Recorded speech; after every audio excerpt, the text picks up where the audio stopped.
Nama saya Neneng Sri Wahyuni SE.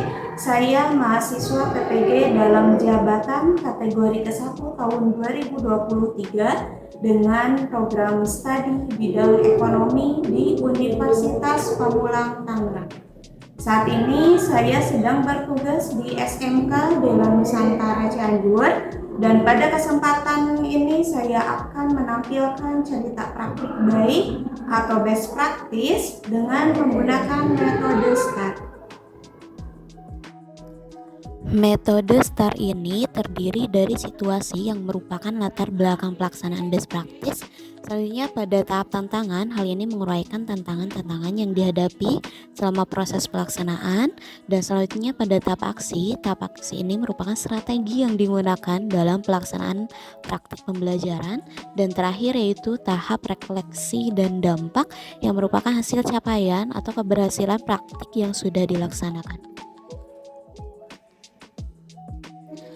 Adapun tujuan dari best practice ini, yang pertama meningkatkan literasi baca dan motivasi belajar peserta didik menggunakan model pembelajaran problem based learning, dan yang kedua dapat meningkatkan hasil capaian belajar peserta didik menggunakan model project based learning. Untuk situasi yang melatar belakangi dari praktik ini adalah yang pertama, hasil capaian belajar yang masih di bawah KKM. Kemudian yang kedua, karakteristik peserta didik yang malas belajar dan membaca. Yang ketiga, kemampuan peserta didik dalam memahami materi. Dan terakhir, terkait penerapan model pembelajaran yang kurang tepat berdasarkan karakteristik materi dan karakteristik peserta didik.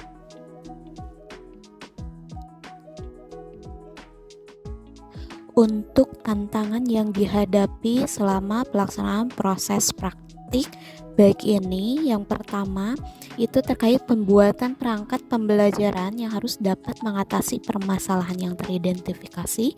Kemudian yang kedua, itu guru harus mampu menggunakan berbagai model pembelajaran. Yang ketiganya, guru harus mampu membimbing siswanya dalam berpikir tingkat tinggi. Kemudian yang keempat, harus mampu mempertahankan motivasi siswa selama proses pembelajaran. Dan terakhir, guru harus mampu menguasai kelas untuk dapat melaksanakan penguasaan terhadap literasi siswa selama proses pembelajaran agar fokus siswa tidak teralihkan dengan konten lain atau gadgetnya masing-masing. Treatment yang dilakukan untuk mengatasi permasalahan motivasi belajar dan literasi baca peserta didik adalah melalui penerapan model problem based learning, di mana model problem based learning ini terdiri dari 5 fase. Fase pertama, orientasi peserta didik terhadap masalah. Fase kedua, mengorganisasikan peserta didik. Fase ketiga, membimbing penyelidikan individu dan kelompok. Fase 4, mengembangkan dan menyajikan hasil karya. Dan fase kelima, menganalisa dan mengevaluasi proses pemecahan masalah.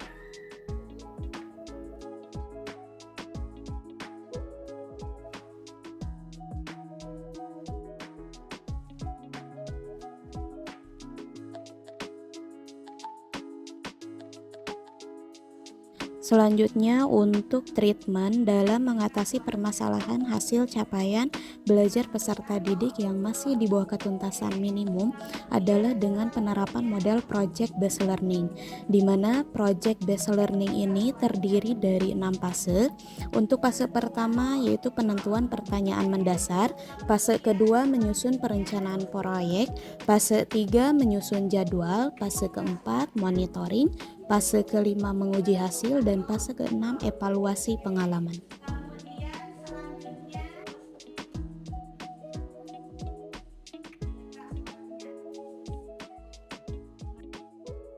Sumber daya yang digunakan dalam penerapan model problem based learning adalah sebagai berikut.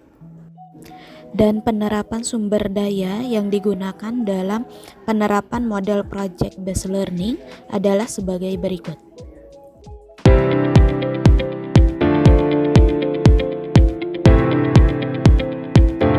Keberhasilan pada penerapan model problem based learning ini, sebanyak 100% siswa sudah mampu mencapai nilai pada ketuntasan minimum, baik dari aspek kognitif maupun aspek psikomotornya.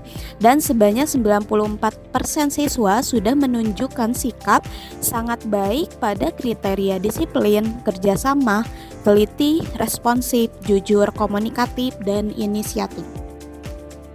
Berdasarkan hasil responden siswa, proses pembelajaran yang dilakukan sudah sangat sesuai, dibuktikan dengan skor yang diperoleh untuk mengetahui kinerja proses pembelajaran siswa adalah 4,83 atau jika dikonversi menjadi 96,58.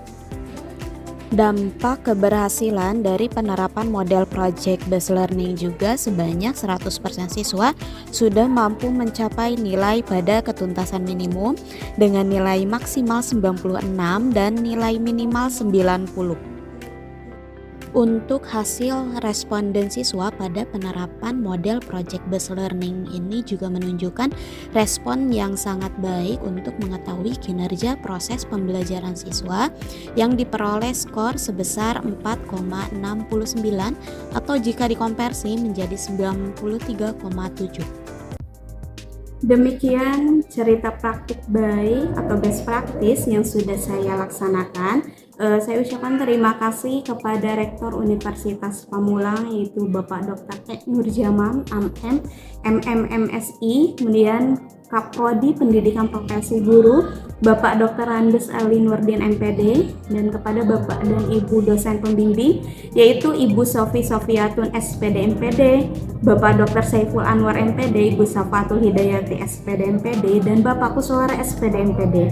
Dan terima kasih pada Guru Pamong, Bapak Dr. Arif Rahman MPD, dan Ibu Resi Tusda Permal SPD MPD. Terima kasih atas setiap bimbingan, arahan, kemudian evaluasinya selama kami melaksanakan pendidikan profesi guru di Universitas Pamulang.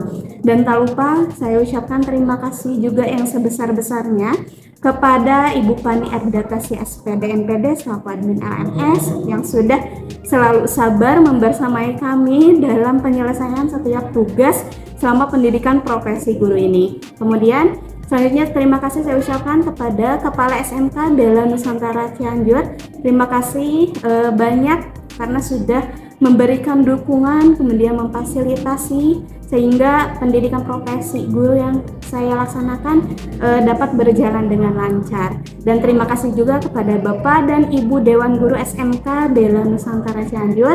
Terima kasih atas setiap dukungannya sehingga saya selalu semangat dalam melaksanakan setiap kegiatan pada PPG dalam jabatan ini. Dan terakhir, terima kasih saya ucapkan pada siswa-siswi SMK Bela Nusantara Cianjur. Ya, terima kasih karena sudah melaksanakan praktik pembelajaran dengan sangat baik. Mudah-mudahan kalian menjadi generasi-generasi penerus yang memiliki pengetahuan dan keterampilan yang kompeten dan dibutuhkan sesuai dengan perkembangan zaman saat ini. Selama kurang lebih 3 bulan ini saya melaksanakan proses pendidikan di Universitas Pamulang. Saya memperoleh banyak sekali ilmu dan pengalaman baru terutama di dunia pendidikan serta memperoleh keluarga baru dari berbagai daerah. Mudah-mudahan melalui pendidikan profesi guru ini saya mampu menjadi guru yang profesional, kemudian mampu menjadi guru yang memberikan contoh yang baik bagi siswa-siswi khususnya di SMK Bela Nusantara Cianjur dan mampu memiliki peningkatan keterampilan pada 4 kompetensi yaitu kompetensi pedagogik, kompetensi profesional, kompetensi kepribadian, dan kompetensi sosial. Demikian yang dapat saya sampaikan, kurang lebihnya mohon maaf. Terima kasih. Wassalamualaikum warahmatullahi wabarakatuh.